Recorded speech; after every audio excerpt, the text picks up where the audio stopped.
been non-stop since then. Been on the PGA Tour since 2012. So and this is my 9th year.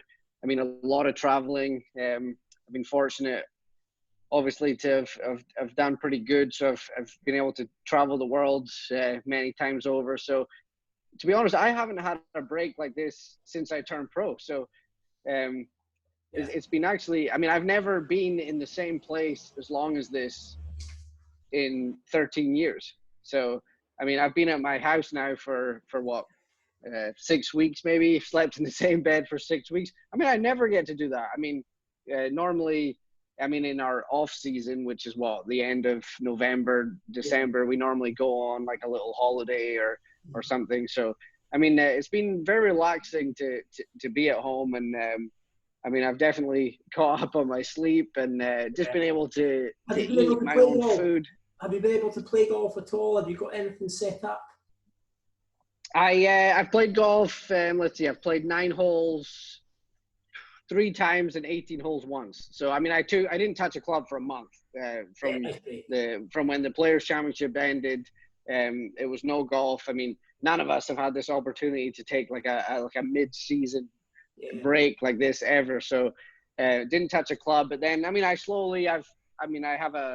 don't have a big back garden, but I have a deck and I have a net set up with a mat, and I hook up my Foresight quad, and I have the hooked up to a TV with the software. So it's actually it's really fun when I get it all hooked up. So I have been hitting balls on my back deck. I've probably done it now 10 times. So I'm not like completely rusty, but I haven't played much on the course. I love that statement. You haven't touched a club since the Players. It's great. I mean, it's a bit like me. You know, I've barely touched a club since the Winter Alliance, so it's pretty much the same. Yeah. It's always different, isn't it? You know, TPC Sawgrass or Northeast Golf at 0 degrees. But you're making all our British viewers there very jealous of the fact that you've actually played. But we are hopeful to get out soon.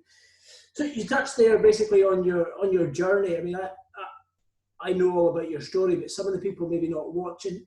Tell us briefly sort of how you came from sort of university golf, from the mini tours, and then to probably around 2011, 2012. Yeah, I mean, I graduated Jacksonville University in 2007, and at the time there was in the US there was like a extremely good kind of mini tour circuits all over really. So I played what was called the Hooters Tour at the time, and they had a winter series and a summer series. The winter series was 3-day events down in Orlando, which not far, 3-hour drive for me, and then all different courses around the area. And then their summer series was 4-day events, pretty much all over kind of the eastern part of the country of US. So like a lot of travel, a lot of driving, long hours, because obviously at that point you don't really have much money to fly, so you're driving. A gateway tour to try and progress onto the web.com, or it's now the Corn Ferry Tour. Yeah, I mean at the time there was no progression, so it was pretty much just like organized gambling. So you would throw in your $1,000 to or whatnot to play. But I mean, if you won a tournament, you could make between kind of $30,000 and $40,000. So I played, so I would play these tours, and then there was one in the Carolinas too called the Tar Heel, and then it changed to the E-Golf Tour. So, I mean, to be honest, if you look down the list of the people which I was playing with at that time, and a huge number of them have made it to the PGA Tour and won. I mean, Keegan Bradley, played with him all the time, and I mean Ted Potter. I mean, there was a lot of guys, so the standard was extremely high, and it was definitely. I mean, it was fun to play because you could make a living doing it, and then I mean, ultimately the end kind of goal was Q School at the end of the year to try and play well at Q School to advance to the Corn Ferry Tour now, or even then back then you could go all the way to the PGA Tour. So I was just. Sorry, that's almost sort of the way you did it, isn't it? Was it not Monday qualifying that was the route that you got to web.com? True, because I played very well every year on the Hooters Tour. Like I finished high on the money list. I was able to win tournaments, and then I would go to Q School and just like tank. Like I'd play very well at first stage, and then I would get to second stage, and all the pressure would be on, because if you make it through second stage, you have at least Corn Ferry status with a chance, and I would just crumble. I just wasn't comfortable in my game enough yet. So then, after the third year of doing that, my wife and I just kind of sat down and was like, hey, listen, we got to do something else. So I basically said, listen, I'm going to Monday qualify for the Corn Ferry, because at the time there was 7 or 14 spots, depending on how many courses were used. And so I was like, you know what, I'm just going to go for it. I'm going to fly to wherever the Monday qualifier is. And when the money runs out, and it's over. So the first years there, you're flying quite a long way there to play just one round on a Monday. Yeah, and I'd never flown to do a Monday qualifier before. So most of the time you just kind of do it regionally. So if there was one in Florida or Georgia, South Carolina, you'd maybe drive 5, 6, 7 hours to go do it. But I flew from Florida to California, so you fly the length of the country for Monday qualifying. If it goes wrong, that's obviously a huge expense. I mean, I don't think people really see that side of golf. True. Yeah, I mean, the strange thing about golf, which a lot of people don't understand, even when they look at earnings of a PGA Tour player, I mean, it's you're paying all your expenses. You're paying all your travel, all your hotel. Unlike, say, like a football team, I mean, the guys have no expenses. I mean, the team pays the travel, the team pays the food, et cetera, et cetera. So whereas on a golfer, you have to pay all your expenses. So so that was obviously a big moment for my life. I flew out to California. I played a practice round the day before, and then during the qualifier, I was going okay, but I knew I wasn't going good enough with 2 holes to go, and I made like a 30-40 foot putt on 17 for birdie. I'll never forget this. I can remember the hole and everything.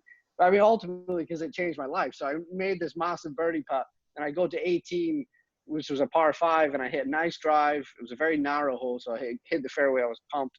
And I hit my 3 hybrid, which I still have in the bag to this day, to like 2 feet, and tapped in for eagle to shoot 4 under, and that ultimately was good enough. And I got into the tournament, and ultimately went on to finish second in the tournament, which got me. There's a story there as well, because you were second after 3 rounds, but then during the 4th round, did you not make it into the lead, but it got postponed?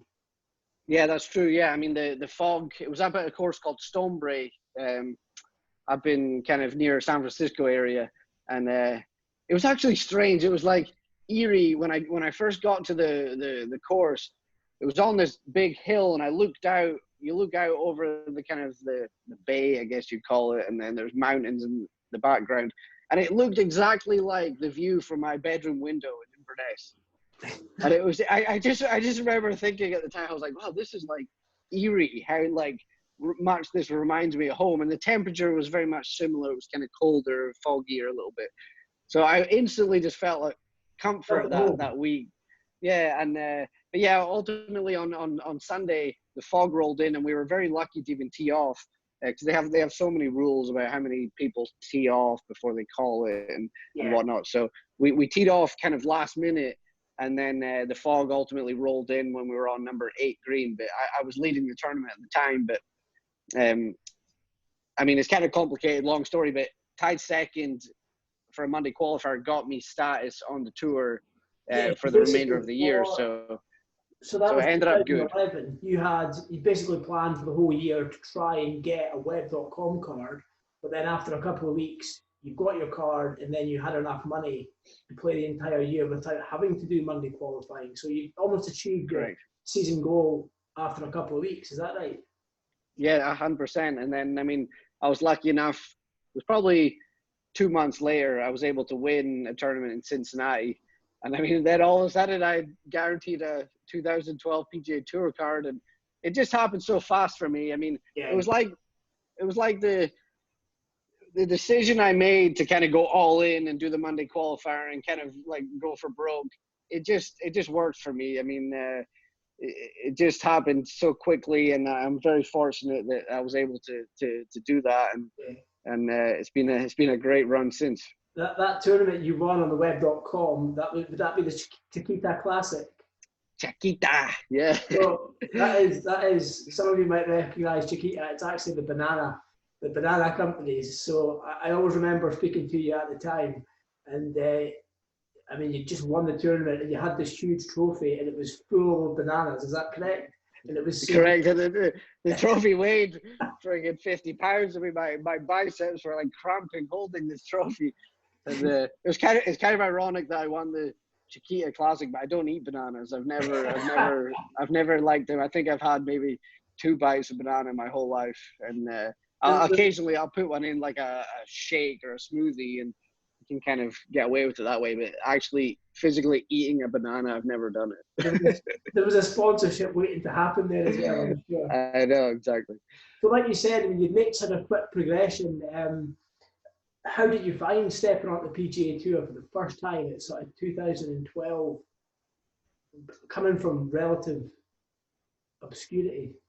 Yeah, I mean, it was difficult, obviously. I I obviously grew up watching golf on the television as much as I possibly could and back in Scotland. And I mean, all of a sudden, here I am. I'm on the tour. I'm standing next to these big dog names that you've just kind of idolized your whole life.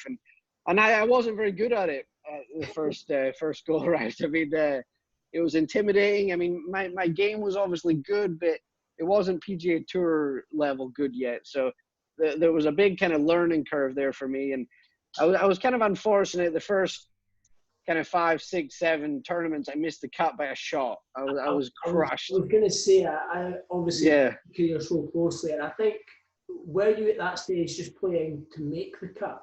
And that's possibly why you always just one short. Yeah, I mean, I always seem to have this ability to get close to the cut. Even if I'm not playing well, I'll find a way to kind of make a late birdie to have a chance.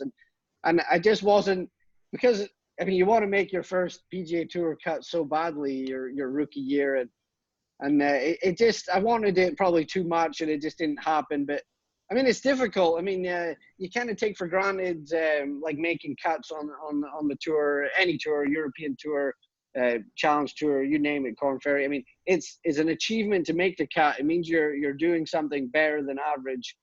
And a lot of people, I think, because I'd missed so few cuts in my mini tour career, I was just like, oh, well, I'm just gonna make the cuts. But it's hard. I mean, you got to show up. Every shot counts. I mean, you can't wing one in the water at the wrong time. So there was I mean, it's difficult. And obviously the standard on the tour, on the PGA Tour, was very high. So it was good. I'm glad I kind of got off to a slow start, because it taught me some very important lessons moving forward. Yeah, I think now you can obviously look back and reflect and see how it's helped your game, because the following year you obviously went back onto web.com, so it's almost the reverse. You're almost going back. Did you feel like a bit of a bigger fish, or did you feel more comfortable there? Yeah, I mean, looking back on it, I remember vividly the web.com Tour Championship at TPC Sawgrass, the Valley course. That was where I got my card back on the PGA Tour. So that would have been 2013. So after playing not that great in 2012, my rookie year, I went back and I got my card back during the new 4-tournament playoff system that they created. And I remember I think I had to bogey. I was able to go one over the last 2 holes to get my card back. It was the most nervous I've ever been by far on a golf course, because I knew I was ready to play the PGA Tour. I'd had a year. I'd played kind of half the tournaments 2013 on the web, half on the PGA Tour, and I'd done okay. So I knew that my game was ready to have kind of a breakthrough. So those last 2 holes were so nerve-wracking, because there was water, hard hole. The 17th was a very hard par 4, and then 18 there was water. I managed to go par, and I was so happy. I remember like looking back over that, and I was like, the joy on my face, because I knew what was going to happen come 2014, because I knew my game was ready. And looking back on it, I mean, that tournament ultimately changed my life. It's probably just a combination of the experience you got from the mini tours and things just coming together. And, you know, the second time you came back on the PGA Tour was probably, you know, that was you saying you were ready, and that was the right timing, wasn't it? Yeah. I mean, the big thing is this. I mean, like if there's any like junior golfers listening or whatnot, when I first got on tour, I was looking around. I was like, oh, there's Tiger Woods, there's Dustin Johnson, Rory McIlroy. Oh my gosh. They're using this putting device. Oh, they've got this 3-wood. Like that, you start looking around. You lost and you're like, oh yeah, oh, that guy's got that coach. Oh, maybe I should talk to him, blah, blah, blah. So you start caring about too many other things other than yourself. When I got back on 2014, I knew what I needed to do. I didn't care what driver Rory McIlroy was using or what putting device Tiger Woods used. I figured out what worked best for me. Yeah. So that's what I stuck to. I was like, that's quite common now with we see so many different styles, all the coaching and things. It's very much stick to what you do. You mentioned their junior golfers. I would like you to say a shout out to, I don't know if you remember, but it was a Nerden Bar Junior Open, which is now obviously renamed the Russell Knox Junior Open. There was Alba, who is the daughter of one of my ex-bosses. Can you remember Alba, the girl that won the Junior Open? She was over from Spain. So she would like a shout out. Yeah, absolutely, Alba. Well done. Well done. You're the best. Russell Knox Junior Open champion. She came all the way from Spain. So keep going. Hopefully we'll see you on the LPGA. Yeah. So you played down 2013. You said you had an okay year, but there was one round in particular that was maybe slightly more special. Yeah. Was it the Albertson boys? Yeah, I managed to squeeze out that magic 59 number. It was out in Boise, Idaho, which is way on the west coast of Florida or California. And yeah, it was. I remember I played okay the first round. I think I was under par, and then I got off to. It wasn't like a crazy amazing start. I think I turned it like 2-3 under, and then I made, I think 3 or 4 of the longest putts of the year in a row. Yeah. So I made like a 30, 40, 50 footer all in a row. And it was, it kind of got me going. I think one of them was for eagle. And then I just happened to have like perfect yardages. It seems like every hole, full pitcher went, boom, straight at it. Full 9-iron, boom, full sandwich, boom.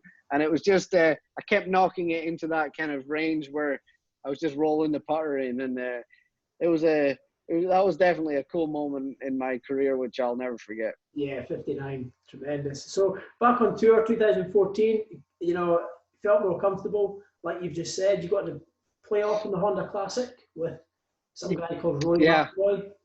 Yeah, that was like the first kind of big coming out party, I guess. I mean, that was my first big performance. Very tough course there, PGA National, a lot of water everywhere. And it's a great course for me because it's like a mid-iron course. There's a lot of kind of 7, 6, 5 irons needed, and at that time that was my strength. I hit a lot of good iron shots just to hit the green. You'd do well making par on a lot of those holes. So yeah, it was great. I remember I made a nice nifty little par on the last hole. Made a nice putt to get in the playoff, and then it just went. It was such a blur, the playoff. I don't remember anything about it. I was obviously a little intimidated that Rory was in the playoff, and ultimately Russell Henley went on to win it. But I was just so happy because I knew that I'd made enough money to kind of secure my card already, and like it was just like a huge moment. And the playoff, I ended up playing a halfway decent hole, but I just missed my birdie putt and ultimately lost it. Actually, I think you got unlucky with the tee shot, but I mean, it must have been a great experience to be in a playoff with Rory and things. I know you've played with him since, but we'll come to that. So solid 2014, you probably re-established yourself. You felt more comfortable, and then brings us to 2015 with your first win at the highest level. You just decided to choose a World Golf Championship. Not a PGA Tour event, but not a small one. You just went, let's go WGC, all the top players in the world, and Russell Knox just pops one in, big win. How was that? Yeah, I remember my coach at the time, who's sadly passed away since then, was a guy called Mike Fleming, and he was my college golf coach. And I always told him, I was like, and we always discussed, I was like, I always thought my first win was going to be a big one. And this was years before. I always said that because I seemed like I enjoyed kind of the bigger stage. And when I was playing with the bigger names, I seemed to kind of reach another level sometimes. I mean, when I wasn't like insanely intimidated, Yeah. I could reach this other level of performance. So I remember I was very fortunate to sneak into the event. I was last person in. JB Holmes withdrew very late, and I mean we could talk about that for hours. That whole process. Well, But, yeah. Do you want to briefly touch on it, because you mentioned your wife Andrea there, and do you want to briefly tell us we were in her role we in were getting in you to China? Yeah, we were in Malaysia playing. There was a PGA Tour event the week before, and I found out on the Thursday or Friday that I was going to be in the tournament. And to go to China, you need a visa. So we didn't have a visa, and it takes, like, normally it's like a couple-week process. You send your passport away, and it comes back, blah blah blah. So my wife had to. Normally she walks the course. At the time, she obviously couldn't, and she had to go into. We were in Kuala Lumpur, Malaysia, and she had to go to the Chinese embassy to try and get us visas. So there was a kind of a language barrier. A lot of in the Chinese embassy, a lot of people didn't speak English, and there was a lot of back and forth, and it was hard to do. She was on the phone with a lot of different people, and she was a trooper, and ultimately we got the visa on Monday morning, so we had to stay an extra day. So then we flew to Shanghai, China. So it was all like a huge blur. And my caddy during this whole process was always a couple days behind, because he didn't have the luxury of going Friday, so he had to wait till Monday. So he didn't get to China until, I believe, Tuesday night or Wednesday morning. So ultimately we got to China, and so my caddy was behind. So my wife Andrea caddied for me in the practice round. We just got like a little smaller bag and nipped around, and I was just delighted to be there. I mean, World Golf Championship event. I mean, massive strength of field. Obviously, nice guaranteed check, even if you play horrible.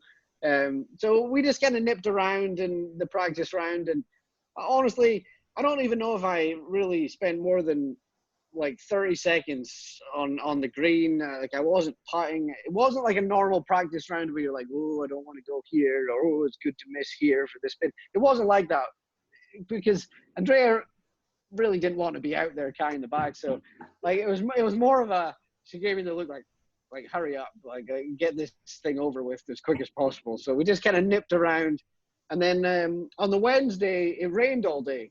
And they have a pro-am for that event, so I wasn't in the pro-am anyway. So I didn't even leave the hotel room on Wednesday.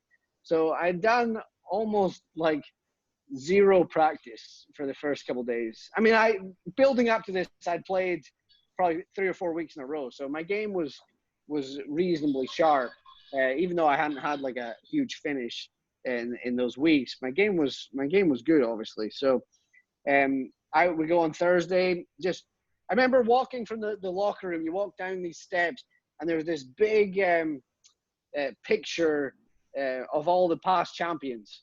So I looked at it, and I was like, Tiger, Phil, Dustin Johnson, Ian Poulter, Bubba Watson, and then there was a space where the champion was going to be this year. So I remember walking down the steps every day and thinking, you know what, I have to, if I'm going to get my picture there, I have to believe that I'm able to win this tournament. Like, I have to beat these people. Even though Tiger and Phil weren't playing, I don't think, but obviously there were still massive names there. So I just remember every time I walked down the steps, I was like, that's right. My picture's going to be there. And I think it was just a little psychological thing which potentially helped me during the week. You touched on it as well. I think because you're guaranteed a check. I mean, at this 2015, you're still, very much just trying to make enough money to stay on tour. Guaranteed check takes off so much pressure. Probably just frees you up to go and play and show yourself what you can actually do. Yeah, I mean, absolutely. And plus, obviously, I mean, it was a huge purse. I mean, the first place check was one of probably the biggest tournaments I've ever played in. So obviously I got off to a nice start, and I knew I was playing well. I mean, I hit so many kind of wedges, 9-irons to like inside 4 feet that week, and so I just made so many kind of easy birdies, and and the weather was kind of good for me. It was a little almost Scottish type, like it was cloudy. It wasn't warm. So, and the greens were soft. The course played long, but the greens were soft, so I was able to kind of use my accuracy as an advantage. And I still can't believe it happened, though. I mean, it was just, it's a madness to go back and kind of recap it and be like, did that really happen? And so it was well, yeah, I think pretty cool. you know, obviously that gave you the confidence to go on, and you had a good 2016. But I think, you know, you had quite a few seconds. I think you really just wanted to have a second win to almost back up that, to prove to you or to anyone else that it wasn't just a fluke week. I think you wanted to have a second win, didn't you, to confirm? Yeah, I mean, absolutely. That was important to me. I mean, after I won in China, obviously my whole world opened up to me. I mean, I couldn't have picked a better tournament to win, obviously, other than a major, because being Scottish, obviously, European, it counted for the European Tour and the PGA Tour. So it was like a double whammy. I mean, it was perfect for me. And then 2016 was the best golf I've ever played to this day. I mean, yeah, I just seemed to play well almost every week, top 25, and I was contending a lot. So, but yeah, it was important for me to win again. I mean, I did go out and win a big one to get started. So it was definitely important for me to prove that I could to win again. And I didn't want to prove to anyone else. I didn't care. I just wanted to prove to myself that it wasn't kind of a fluke. So then, yeah, along came the Travelers. And well, yeah, 2016, you had a second at the Heritage. You were second at the Irish, the K Club. Again, that's when you came up against Rory. You actually played with Rory in the last round in the Irish Open. And did he finish eagle, birdie, par? He finished. He birdied 16. He two putted. I mean, that whole week was mad too. I mean, there's so many stories looking back on it. So that week, I mean, it was absolutely freezing that week too. In the last round, it actually hailstoned twice. I've got pictures on my phone. We stopped on number 9 fairway, and the whole fairway was white at one point. And my caddy took a picture of me. It was kind of funny. But on Thursday, I used this old Cleveland Classic driver, and I'd had it for like 3.5 years. And on Thursday, on like the 12th hole, I cracked the face on one of the tee shots, and I didn't at that time. I didn't travel with a spare backup driver, so I called an official, and he said I could actually use it for the remainder of the round, which I was kind of surprised. So it was just a little crack across the face. So I ended up using it, and then on the range afterwards, I completely caved in the face. So now I'm like in big trouble. I have no driver, and the course is long. It's freezing cold. I mean, there's no way I could play without a driver. So now I'm like scrambling with the Cleveland Strixon guys to try and get a driver. And I mean, the driver I use is like an antique, so nobody really has it. So a friend of mine that was playing that week that lives in Jacksonville, David Lingworth, Swedish guy, he uses another manufacturer, a Ping driver. So I said, David, I don't suppose you happen to have a driver, do you? He goes, oh yeah, absolutely. I've got a backup. He goes, can I hit it? I was like, oh. So he gives me the driver. I go out to the range to try it. And David, I mean, we're nothing alike. I mean, he's shorter than me, and he likes to hit a fade. I like to hit a draw. So this club is like sitting super flat, face is like wide open, and I'm just hitting these like massive slices on the range. But I'm like, you know what? That's the best I have at this moment. So I went out and played Friday, Saturday, Sunday with David Lingworth's driver and almost beat Rory McIlroy in Ireland. So it was such a sad story that I wasn't able to quite do it. But it was actually. What was Rory like to play with? Was he chatting away, or was he? Yeah, because on Sunday we played with Danny Willett was the other one, and he had just won the Masters champion. So yeah, so I mean, it was. I have a picture that somebody took that sent it to me of we were walking off the first tee, Danny, myself, and Rory, and I was like, man, this is pretty cool. I mean, obviously Rory's going to go down as one of the best ever, and Danny Willett's had an absolutely amazing career also. So it was hopefully 3 major champions walking down the fairway there. But no, it was a great day, and I don't really remember talking that much with Rory. I mean, we didn't really know much of each other. Well, obviously he didn't know much of me. I knew a lot more about him.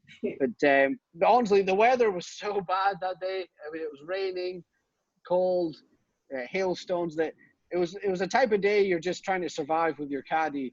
And I mean, every kind of par you made was great. And if you snuck in a birdie, it was like a miracle. So you're just kind of getting on with your own business. And ultimately, Rory hit 2 of the most incredible fairway wood shots that the world has ever seen to win. And it was great to be in that atmosphere, though, of Irish Open.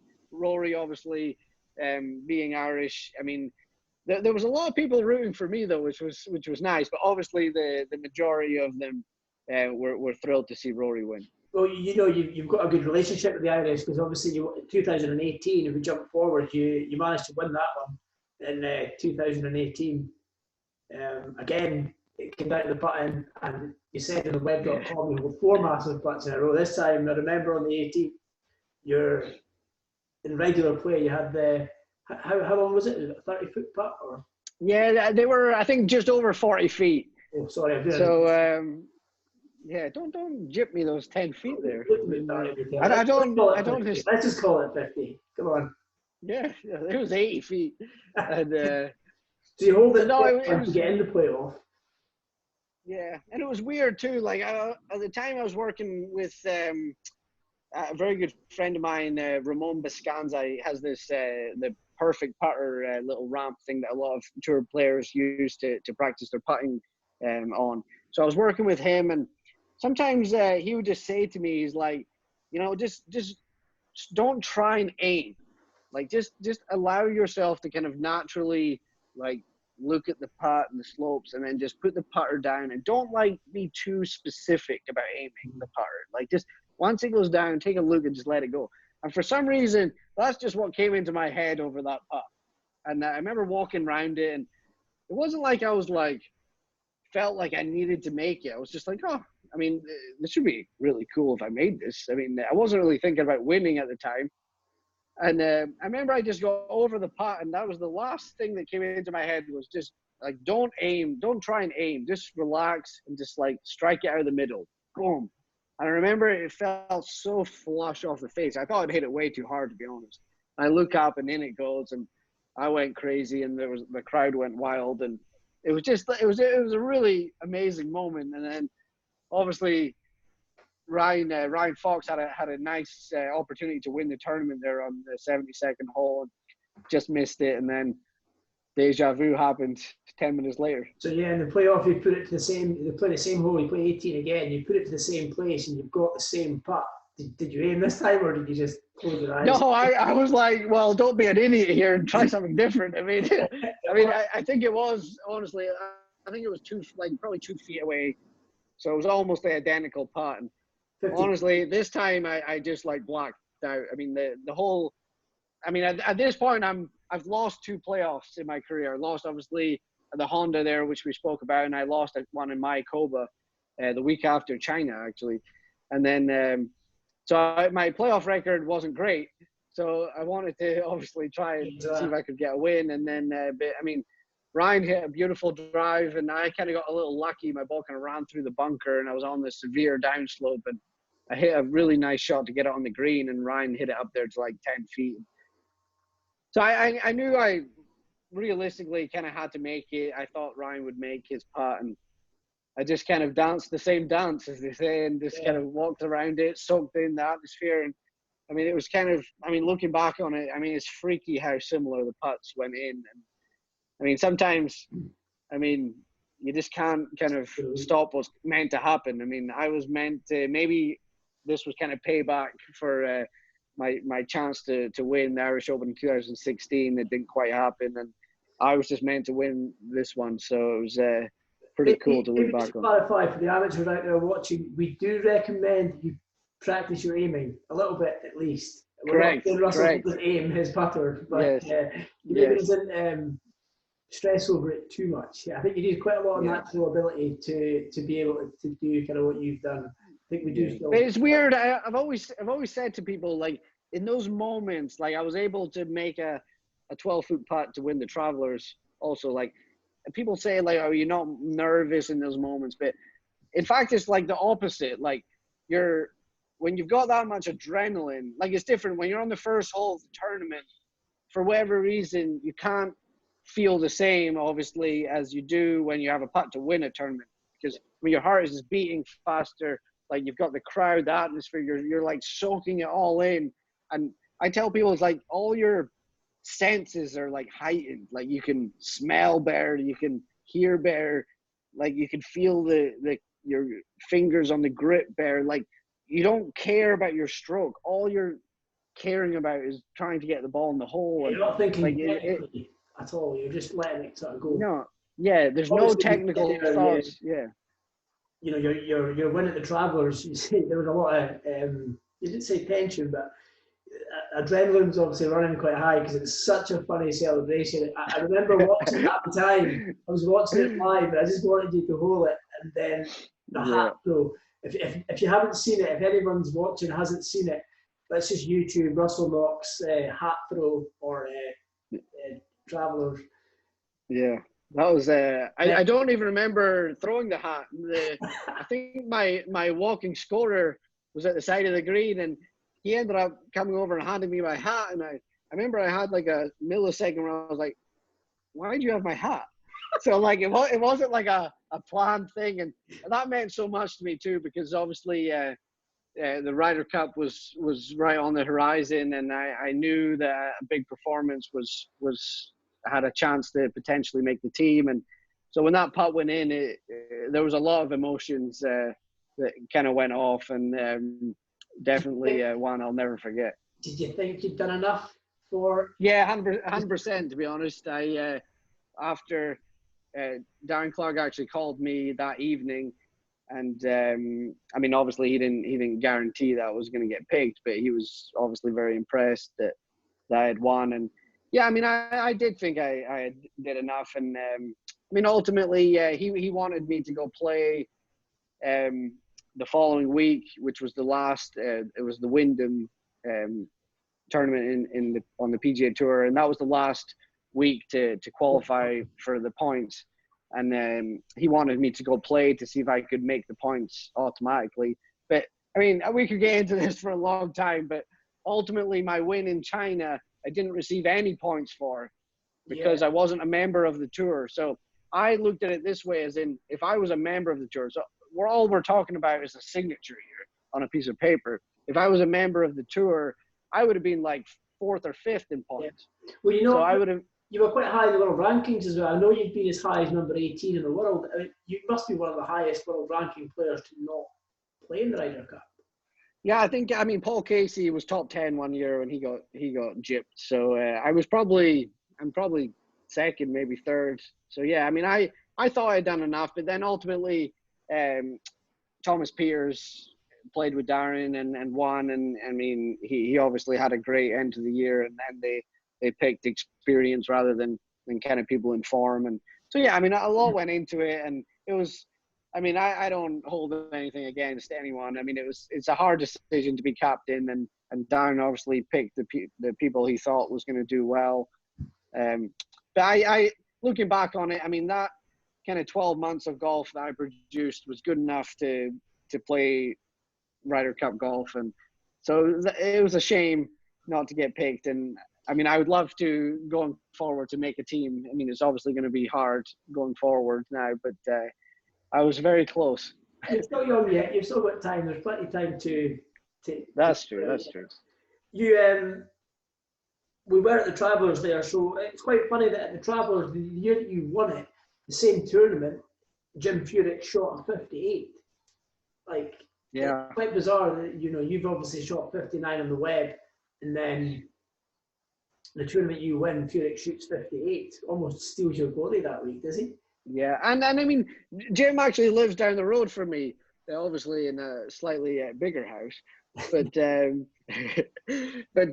I've known Jim for a long time, actually. We're members of the same course here in Jacksonville and Pablo Creek, and we played together a few times. And Jim's always someone I've looked up to. I mean, we have, reasonably similar games. I mean, obviously length is not a big factor in Jim's game, accuracy. So I've always personally looked up to players like Jim, being like, you know what, if he can have this monster career, I mean, why can't I do? I mean, I hit it just as far, if not further, than him. And so, I mean, Jim's always someone I've looked up to. So when he shot 58, I was just walking out the locker room to go warm up right when he was kind of walking to do media stuff, and I bumped into him and said congratulations, and he said, okay, go play well, blah blah blah.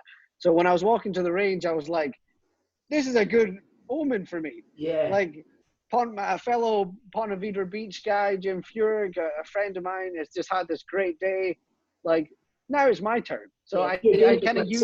If he can shoot 58 yeah. down there, obviously you're in a good position. So again, it's just giving you good positive vibes. You do seem like you don't put too much pressure on yourself.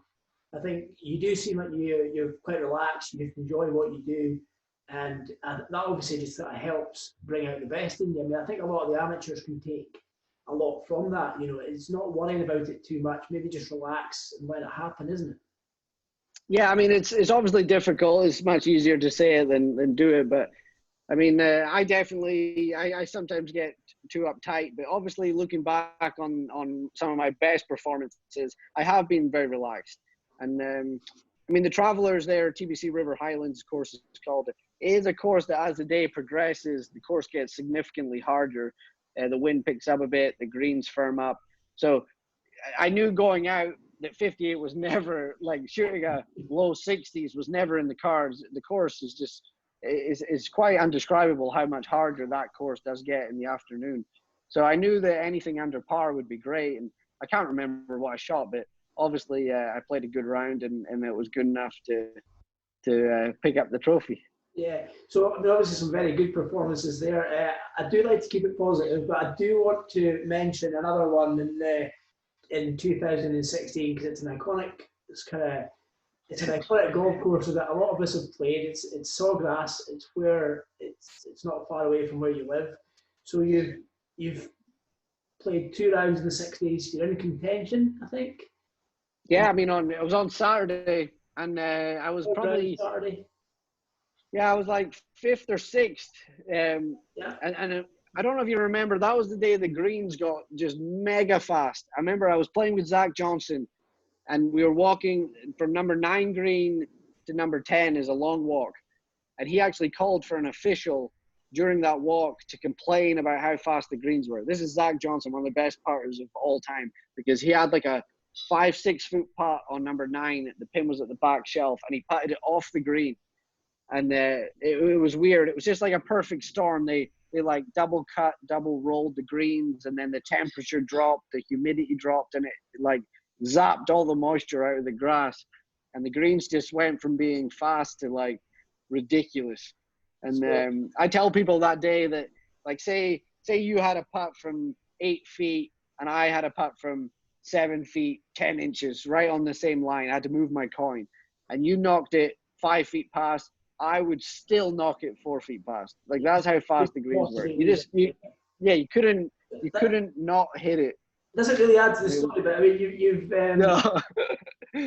For those who haven't seen it, I don't like to be negative. It is the 17th at Sawgrass, and Russell was wearing a shocking pair of orange trousers. The outfit was just terrible. I mean, I blame the outfit completely. I look back on it and I've never wore anything similar to that ever again. Yeah, I hated that.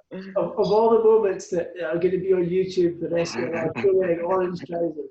You know. Yeah, if you YouTube the Travelers putt, you'll probably see the 17th Sawgrass before it. Probably, yeah. But I mean, you put your first one in the water. It wasn't that bad a shot, I don't think. No, I just spoke to my caddy about this. We had like a 3 or 4 year separation, and he's back on the bag now. And we talked about that the other day. That it was like the pin was at the front, and it was perfect full pitching wedge distance for me. I remember I had to hit it good because it was slightly into the wind, and I hit it 9 out of 10 good. It was like half a groove high on the face, but I still hit it good. You'd still be happy with the strike. And it was straight at the pin. And honestly, I mean, at this point, I'm top 5 in the tournament. I mean, I'm thinking I'm going to win this thing. Yeah. And even though it's Saturday, I mean, I'm going to give myself a chance. And it was straight at the pin. And I never once thought it was short. And it just obviously came up and it hit the top of the wood and came back into the water. So obviously it only needed a yard and it would have stayed, because the firmness of the greens, it wouldn't have spun back in the water. So, I mean, I might have made a 2 if it goes a yard further. So then I was like, you know what? I mean, I'd never been to the drop. I never hit it in the water before there. Even though I live here, I played the course not that many times, but say 20, 30, 40 times. And I'd never hit it in the water. So I didn't want to go to the drop zone. So I was like, you know what? I knew I hit it a 9 out of 10. So I was like, just hit it a 10 out of 10, and it's going to land right at the hole, if not just a little bit past. And obviously I was swinging good. So I just leant on it, and I friggin' hosel rocked it almost into the flower bed in the island. And now all of a sudden my heart is just pounding. And then I just made a bad decision to re-tee again. And at this point, I mean, I'm so nervous, like my hands are shaking, and I just kind of like whiffed it into the water, and then off we go to the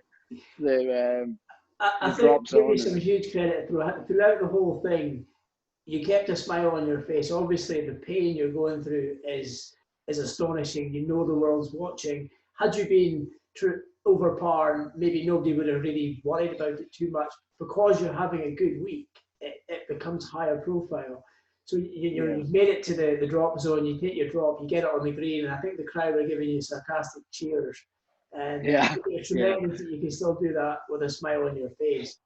I think out of all of that, I think it does show your character, and I think it can almost help you with the fans, that they can see, you know, the pain you're going through, and it really helps. Well, I mean, obviously, and on a moment like this, a tournament like this, I mean, I knew I was going to be on television, obviously, because I was doing well. I mean, and plus, it doesn't matter where you are in the tournament. If you knock 3 balls in the water, you're going to be on TV. I mean, I ended up making a nice kind of 8-10 foot putt for a 9.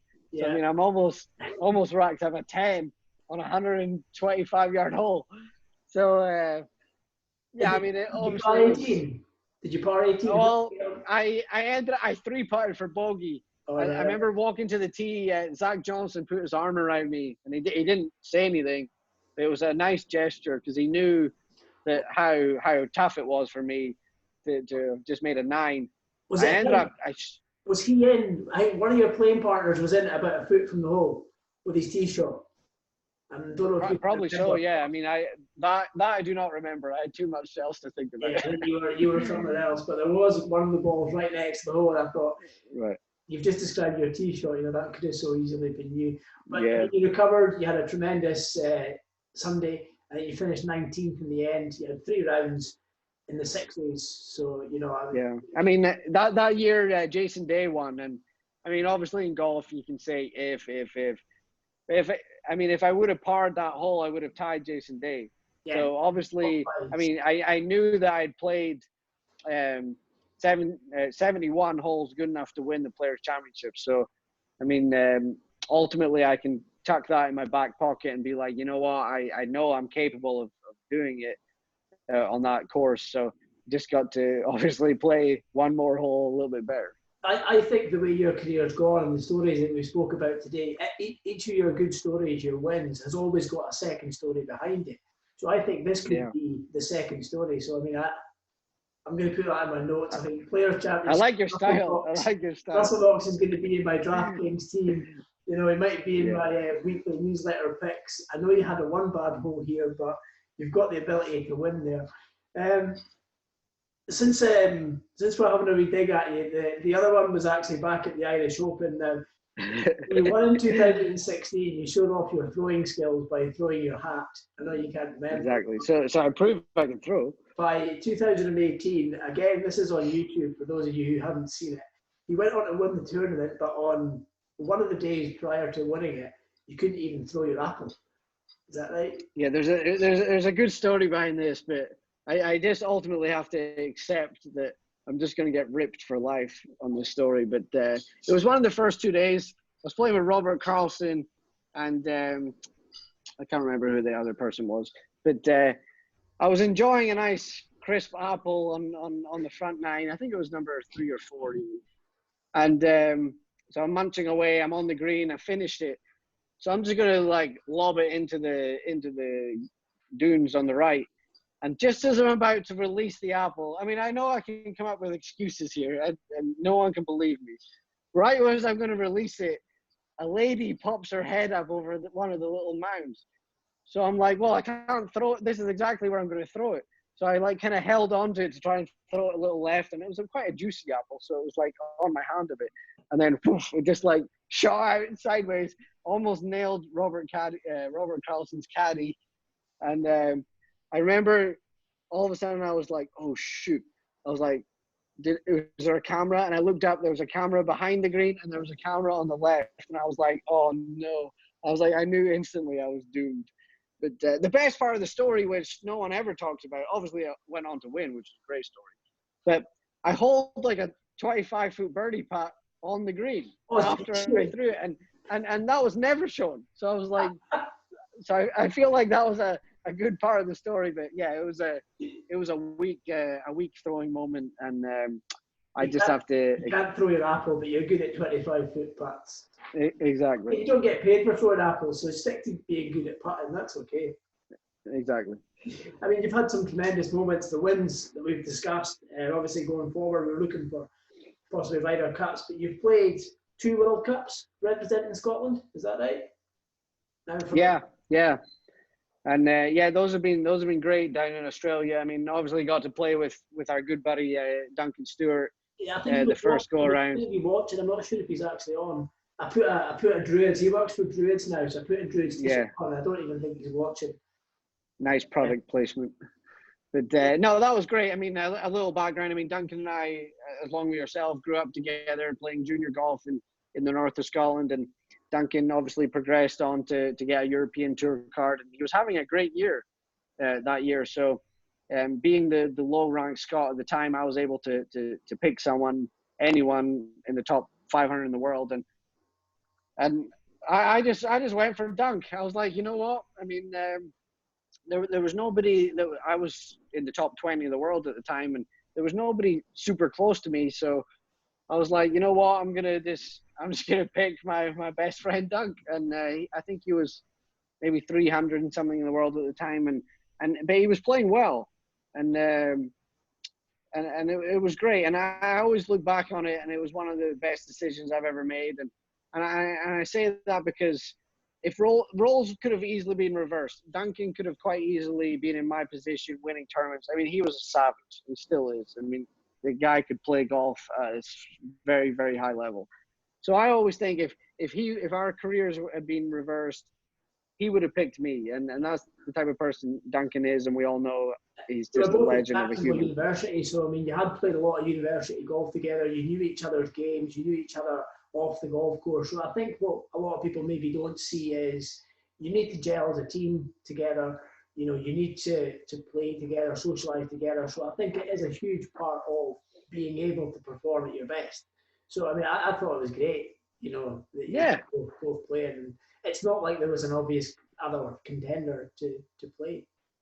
Like True. Yeah, I mean, Duncan, obviously, we have stories to talk about for obviously 4 years in college and growing up in Inverness, Granville Bay area. I mean, we've got, a million stories, but we will never forget the week we spent together down in Australia for the World Cup. I mean, representing our countries from small little north of Scotland boys. And so, yeah, it was a great moment. And then, I mean, the following year, I played with Martin Laird, and Martin and I have become very friendly last couple of years out in the US, and we had a great time too. We played very well, Martin and I, that week, and should have probably finished higher than we did. But definitely cool. I mean, if Australia is a long way away, but it's a beautiful part of the world, and excellent golf courses. So I mean, you mentioned you're friendly there with Martin Laird and Jim Furyk. Is there other guys on tour that you sort of mates with, hang about with, or prepare to play with at all? Yeah, I mean, my best friend on tour is a very quiet guy called Brian Stewart, and he's been on the tour a similar length time as me. He won a tournament in the Zurich Classic before it was a team event.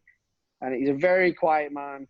And my wife and his girlfriend have become very good friends. So we hang out a lot. But I mean, that's really it, to be honest. I mean, there's a lot of local guys in Jacksonville, like I mentioned, David Lingmerth, and I mean, there's a lot of guys. But I mean, to be honest, we just kind of stick to ourselves, and we're friendly with everyone. But really, other than Brian and his girlfriend Alicia, those are our people we kind of hang out with. We'll go out to eat dinner with at tournaments, and you just kind of get caught up in your own little world. Yeah, I mean, we spoke about McIlroy as well. I mean, who is the most impressive that you've ever played with? You have played with Tiger, haven't you? Yeah, that was a great moment. Just after I won in Ireland, we got paired together the Open at Carnoustie the first 2 days. Amazing. So that was a great moment of my career. Obviously, getting paired with Tiger. I mean, he was my childhood hero, and then getting to play with him in Scotland at the Open Championship at Carnoustie was definitely a pinch yourself moment. So yeah, I mean, he obviously was doing great that tournament, but maybe obviously wasn't quite at his best. But yeah, I mean, Tiger did hit a shot that week on, I think it was on Friday, on 18. He kind of didn't hit a great tee shot. He hit an iron off the tee, and he had like 250 in and hit this 3-4 iron into orbit. Most beautiful looking shot I've ever seen into the middle of the green there at Carnoustie. So that's a shot I definitely remember him hit. It really showed that I was like, wow, he's back, and he's going to win again. He can do it was impressive. What other guys just can't do, you know. And I think to see that close, it would just be phenomenal. I think we've been able to see him play a couple of times, but to actually play golf with him must be. So would you say he's the best? I mean, I think he's probably the most famous, but. Yeah, I mean, he's got the most control over his ball. I mean, his iron play was just incredible. I mean, he just got that little draw, little fade, high, low. Like, he just got every shot. And I mean, you could see that when you watch him on TV over the years. But obviously, Rory McIlroy's a freak of nature too, very talented. I mean, there's a lot of guys now. I mean, Justin Thomas is going to continue to win a lot of tournaments. I mean, he's going to have a Hall of Fame career for sure. So there's a lot of guys right now that are making golf very, very easy to watch. And yeah, well, I mean, driving is one of your strengths, but I mean, how much do you feel it's purely becoming a power game and it's more about distance? Or, I mean, like you said, there are still some tournaments where accuracy is hugely important, but, you know, how much do you feel it is just becoming a power game? I think to win the big tournaments now is a power game. I mean, sadly, I mean, like I said before, I looked up to Jim Furyk, and then guys like Matt Kuchar, Luke Donald, Graham McDowell, and those type of guys, just because my game paralleled those a little bit.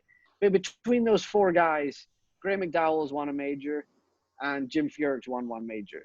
Between the careers that Furyk, Kuchar, Donald, and McDowell have, only 2 majors. It seems just a little bit ridiculous, I think. It's just because, in my opinion, I mean, they've obviously all had chances to win, but in my opinion, the courses they play benefit the longer hitters too much in the majors. I mean, the U.S. Opens and the PGA Championships, and I mean, obviously Augusta now. I mean, it's just big courses. I mean, you got to send it off the tee. Once the greens get hard and fast, it's a big advantage to have an 8-iron instead of a 5-iron. So it's definitely becoming more of a power game, obviously. But I mean, we have to adapt. I mean, I've definitely added a lot of yardage to my game here in the last kind of 6 months to see if I can elevate. I mean, before I just kind of dinked this little fade off the tee to get it in play, and around some courses that's great. You have it off the tee, just little healer. But now, I mean, I've went for a little higher tee, trying to send it, see if I could turn it over a little bit more. So, I've had to adapt a little bit. You're working with Bradley Hughes, is that right? I was. I'm not anymore. Okay. But he's a great instructor, and he's had a lot of success with especially Brendan Todd on the PGA Tour. But right now, there's a local guy in town here, a younger guy, Justin James. He won the long drive championship in All right, okay. 2017. He's just like a big unit. And I've known his dad for a long time. His dad actually won the senior long drive many years ago. So I've actually known him for a long time. So he kind of asked me, he's like, oh, his son Justin's like, you need Justin to train you. So I've been going working out a little bit more with Justin, and he's kind of just freed me up. I mean, I think I was getting just a little tight, little steery off the tee, and obviously in order to hit it far, you've got to be relaxed and really kind of send it. And Yeah, you've got to be nice and relaxed and just sort of put trust in your swing. You said you work out a bit. You do a bit of weights just to strengthen up. Do you work with like speed sticks? Are quite big over here just now. Do you do anything like that? Yeah, I've got something similar. I mean, Justin has these kind of almost like ropes that he swings and whatnot. So very similar, same principle as the speed sticks. So yeah, I mean, it's one of those things. In order to swing faster, you just got to do it. I mean, you got to. I mean, you can lift weights, do all that, but eventually in the golf swing, you just got to train your body to like move quicker. You've got to get the body to move faster and coordinate it at the same time is obviously the difficult bit. But if you can't move that in the first place, you're never going to have that speed. I think that's where we see a lot of the junior coaching. I think maybe when we grew up, I mean, obviously I was at Lossy, the golf courses were so tight, there were so many bushes. I think probably you were quite the same. You learned how to hit it straight first. Yeah. I mean, near Dunbar was the same. I mean, just lined with gorse bushes. I mean, you just can't go in them. You can't afford to lose golf balls. No, I mean, we're playing in the wind. Obviously, like in a hard fairways, links golf in the summer. So you're just trying to hit this low little runner down there. And obviously now with the TrackMans and the quads and all that stuff, I mean, it's proven that, I mean, the high launch, low spin, I mean, we're kind of going low launch, kind of high spin to get the ball in play. So, you know, again, you mentioned Nerden Bar, my friend Guy Lister, who's, I think he is watching, he did a lot of coaching. You probably know Gary did a lot of coaching at Nerden Bar. Does a tremendous amount of work with the kids, and when he did it when David Torrance was there as well. I think more now, you know, they're getting the kids to swing it basically a bit harder first, and then they can sort of straighten up. You know, so it's absolutely. My niece and nephew, my wife's niece and nephew, they're 10 and 15, and they're both golf mad. And I keep telling them that, I'm like, listen, you gotta send it right now. I mean, who cares if you don't? Yeah. If you don't win for your junior tournaments for a while, like just kind of dunking it down the fairway is not great. I mean, the 10-year-old Sophia, she's strong and she's just pounding it down the fairway, and it's really cool to watch them kind of progress, and I look forward to kind of helping them throughout their careers. Is there any youngsters sort of coming up on tour who are maybe off the radar that you've came across or played with, you think? I did play with that young kid on the European tour as a twin, Nikolai. Hogard. Yes, so I know his brother, Rash. Yeah, he won. But I played with Nikolai in the Dunhill, and I was like, this guy's the best player I've ever seen. Was he like 16, an amateur? Yes, I mean, he's like 6'3", flies it 320, the most beautiful putting stroke you've ever seen. I was like, this guy's going to be absolutely the best player in the world in like 2 years. And then I flick on the TV one day, and I'm like, oh, he's about to win on the European Tour. And then I'm like, that's not him. That's his twin brother. I didn't even know he had. I think those kids are going to be freaks. I think the story goes that their parents just made them turn pro because I think they feel they're good enough and they didn't want them to sort of mess about or waste any time. Or possibly they didn't have the money. I'm not 100% sure.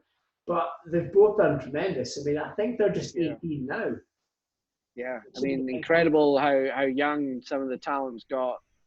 But those guys are going to be incredible. And, I mean, US side, I mean, I think there's a lot of guys right now, obviously Morikawa, Hovland, Wolf.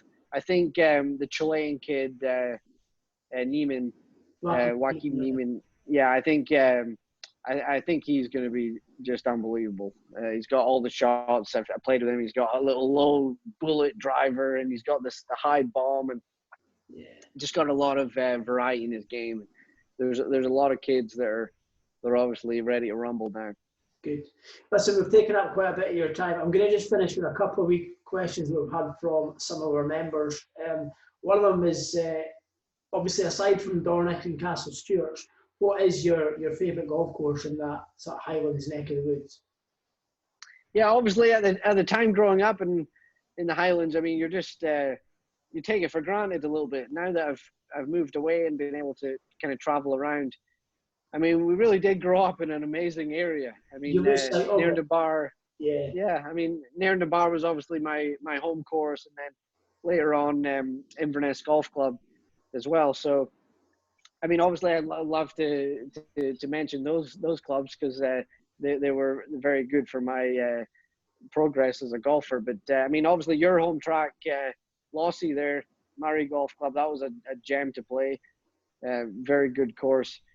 There's so many. I mean, we're so spoiled up there. I mean, playing Brora on a nice day was great. Tane, another great golf course. I was going to say Brora, sort of Brora, Tane, Muirboard. I mean, I think it's just it's a tremendous. I think the addition of Castle Stuart almost makes it, more of a golfing destination for all. Yeah, I mean, Castle Stuart. I mean, the first time I played it, I was like, oh, this is great. And then as I played it a couple more times, and then in the Scottish Open, it just grew on me, and I've really learned to really love playing Castle Stuart. I think it's an underrated golf course. It's such a fun golf course to play, and like so many Scottish links, it does need a little bit of wind for the likes of you guys. Otherwise, it does maybe get torn apart. But with a little bit of wind, it is a completely different test, and I think it is a 100%. Tremendous track.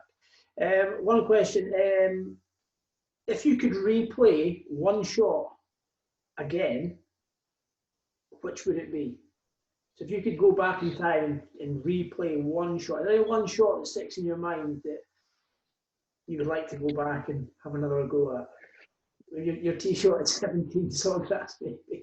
Yeah, I mean that would obviously be the obvious answer. I'm trying to think of a less obvious one. There's nothing. I mean, I would. You seem to be quite forward thinking. You don't seem to dwell on. True. No, there is one actually. There is one that sticks in my mind. And so obviously, the week after I won in China was Mexico, and I wasn't even going to play. I was so on such a high that. Sorry, I dropped my earpod. I was on such a high that I had just won my first tournament. So I go to Mexico, and I play well, and I'm on the last hole, and I'm one ahead. So I have to par the last hole. It's a hard par 450 or whatever, straight away. But I have to par the last hole to win back to back. I mean, there's so few people that get that opportunity. So that hole in China, and then that whole week, I just went for a little lower tee driver, little fade, and I had it on command. Like I could hit the fairway 95% of the time with that drive. And I get up on, and it's a perfect hole for that. Bunker's on the left. Just aim at the bunker, peel it off, hit the fairway, and then it's a fairly easy par. And I get up on that hole, and the wind is down off the right, and I'm like, I'm just going to send it. I'm going to tee it higher and just absolutely hit this big bombing drive right down the middle. And I hit it on the toe, and I pulled it in the left bunker, and ultimately ended up making bogey and then lost in a playoff to Graham McDowell. And I was so mad at myself for hitting that drive, because if I just go to the lower tee and just hit the 275, 280 yard little fairway finder, little fade, I would have won that tournament. And so that's one shot. Stick to your own game. Don't try to be a hero. Exactly. That's one shot I'm mad at myself for. And but at the same time, I mean, I still had a great 2 weeks. It's a tremendous week. Is there any, obviously, majors that are going to stand out? You've done World Golf Championship. I mean, you've won in Europe, you've won in America, you've won the WGC in Asia. Is there any other tournaments that sort of stick out? I mean, it goes without saying the Scottish Open as well is going to stick out. Is there any sort of tournaments that you would really, that you either look forward to playing or just really want to win more than any other? Yeah, I mean, obviously Scottish Open would be one. I've had a couple of good finishes in the Scottish Open and had a couple kind of outside chances, but never obviously done it. But I mean, stateside, I mean, the first 3 tournaments here, if we get going here in the next 5 weeks, are 3 of my favorite tournaments. Colonial Country Club in Fort Worth, Texas, an iconic course. And then the week after in Hilton Head, Harbour Town is one of my favorite venues. And then the week after is the Travelers, which obviously was able to win. So I've got 3 of my favorite tournaments starting off, which is great, and I definitely look forward to playing those ones. A lot of these Americans won't be used to taking like two months off, whereas growing up in Scotland, you probably take about 4 months off golf and then came out of cold storage. So there's a positive for you to take into it. I said that to my wife. I was like, I grew up taking breaks, and I mean, never one time were you ever worried that you're gonna like lose your ability. No. And I think sometimes when you live in a place where you can practice all year round, like I do, I mean, you almost feel guilty if you don't practice. But we need breaks, and I think ultimately living in Scotland, taking breaks in the wintertime was a great thing for me. And so hopefully, I'll look back on this kind of like sad coronavirus time as maybe a huge moment in my career. Maybe it gives me a nice kind of second wind to go on and have a monster second half to my career. Good. And then, like you obviously said, the Scottish Open means so much to you. I was checking out some footage this morning, actually, of last year's Pro-Am at the Renaissance.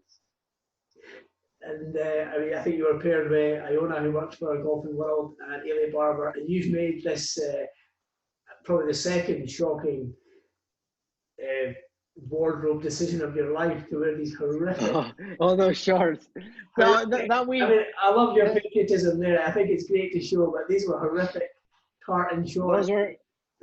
Yeah, that's yeah. I mean, the famous rugby player there, Dottie Weir. That was his tartan, and so they encouraged a lot of us to wear shorts or trousers in his honor. So I gave those a go, and they were a bit itchy though. You pulled it off. I mean, you birdied it first, and you had a great day. So exactly. Yeah, I mean, do they do pro-ams and things in America, or is it a bit different? No. There's always a pro-am every week. So and like you said, you enjoy just sort of that side of it as well. Yeah, absolutely. I mean, you have to kind of embrace it. They're quite often doing 9-hole pro-am formats now in the US to kind of give obviously double the people the opportunity to play. Yeah. So yeah, it's an important day. You play with some very important people, sponsors and whatnot. So the pro-ams are always a good opportunity to kind of put on a show for your amateur partners, make sure they have a good time. And I mean, ultimately, you never know who you're playing with. You could become good friends. They could potentially be a sponsor in the future. So it's a good opportunity to make sure they have a good time, not just you. Again, it's the hidden side that, there is a lot of money in golf. It's these guys that put it in. I think from the outside looking in, the waste management event in Phoenix, when they have the 17th surrounded by a stadium, I mean, that has to be one of the best atmospheres in golf. Yeah, that tournament's insane. I mean, seriously, the first 15 holes, there's about 300 people that watch, and then the last 4 holes, there's 200,000. I mean, it's that tournament. I mean, this year the weather was amazing, and there was so many people there, and I mean the tournament there does an incredible job of building all these structures for the fans, and there's always a buzz, and it's a cool tournament because you've got so many people that come there not golf fans, so there's a lot of hoopla going on. There's a lot of interesting outfits from women on the go. So yeah, it's definitely an interesting tournament, and it's a fun course to play too. And I've had some good performances there. Would you like to see a bit more of that on the tour? I mean, I think the European Tour are quite good at being inventive. Obviously, the PGA Tour have done things like that. Would you like to see a bit more of that sort of go on to try and attract more non-golfers into the game? Yeah, I think it's only a good thing. I mean, it's very difficult to replicate that market they have in Phoenix. I mean, the Phoenix area is enormous. It's one of the biggest kind of areas, and it has universities there, and it's round about the time of the Super Bowl, so everyone's kind of sports daft in a way. And so, I mean, and there's just a good kind of group of people that can come and watch there. So not every market you go to is going to create that amount of support. So, yeah, I mean, I think it's important. I mean, golf is obviously had the reputation for being kind of a boring game. So anytime it can get kind of exciting and you can get people there, I mean, why not? I mean, it's good for all of us. I've had a quite interesting question just come in, and it says, have you ever played a PGA Tour event with a hangover? I think if you asked me or Duncan that question, it might be I think definitely not recently. To be honest, I don't drink much anymore, sad to announce, but I will tell you this. That's why you're there and I'm here. Yeah. After I won in China, we came back, and when I got home, I had a big celebration with a lot of my friends and family in town.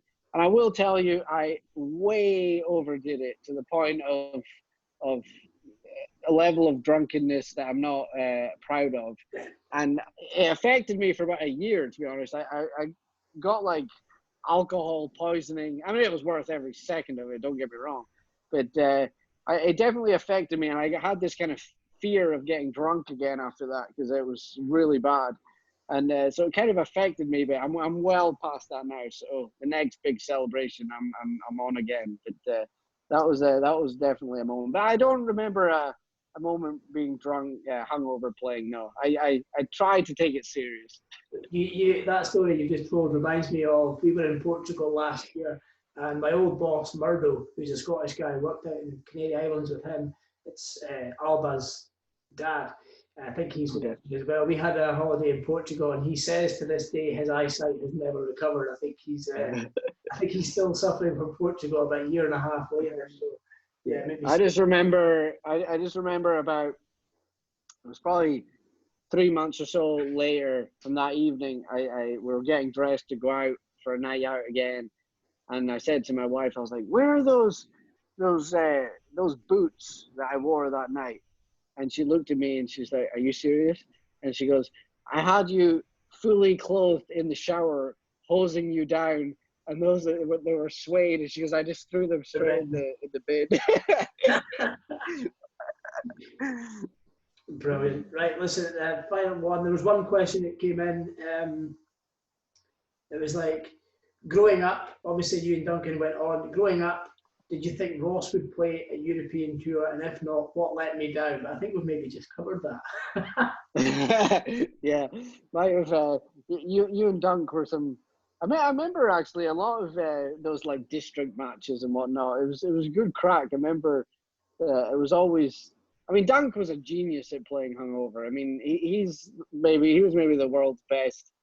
But no, you always had good game. You were always very straight, and yeah, I don't know. Maybe it was just let's just blame Duncan. Let's blame Duncan. I actually met up with him. We went out to Spain. We went out to Lemaine where they have final Q school. We went out there for the PGA of Europe doubles tournament this year. So I met Duncan actually in Queensferry because we flew from Edinburgh. I met him in a pub in Queensferry the night before, and I think we had about a 7 o'clock flight the next day. So I think you can imagine what happened the night before. Yeah. So, that kind of happened. Right, listen, huge thank you for giving up your time. It's been great to get a bit of an insight into, life on tour and your journey so far. Just for GDPR purposes, I have recorded it, obviously. I run that past you first, so it might appear on YouTube, but it'll be underneath the Apple Throw the 9 it's on.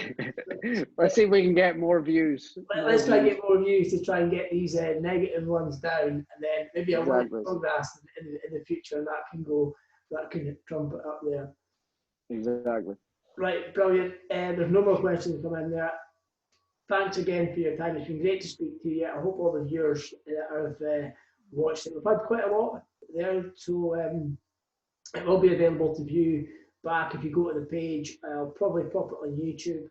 So if you don't have access to Facebook, anyone there can see it. So look forward to you coming over to Europe in the future. I don't think it's going to be this year. I know the PGA Tour are starting on the 11th of June, but European Tour, we're not so sure.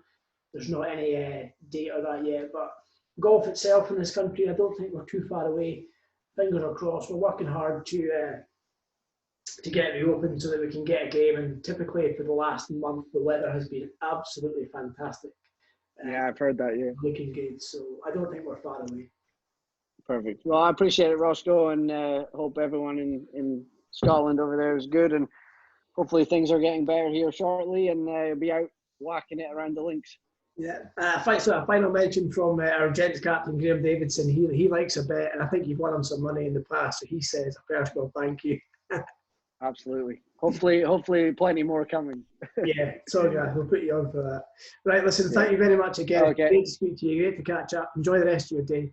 And right, you too. Thanks, Roscoe. Speak to Roscoe. you soon. Thanks, man. Okay, bye-bye.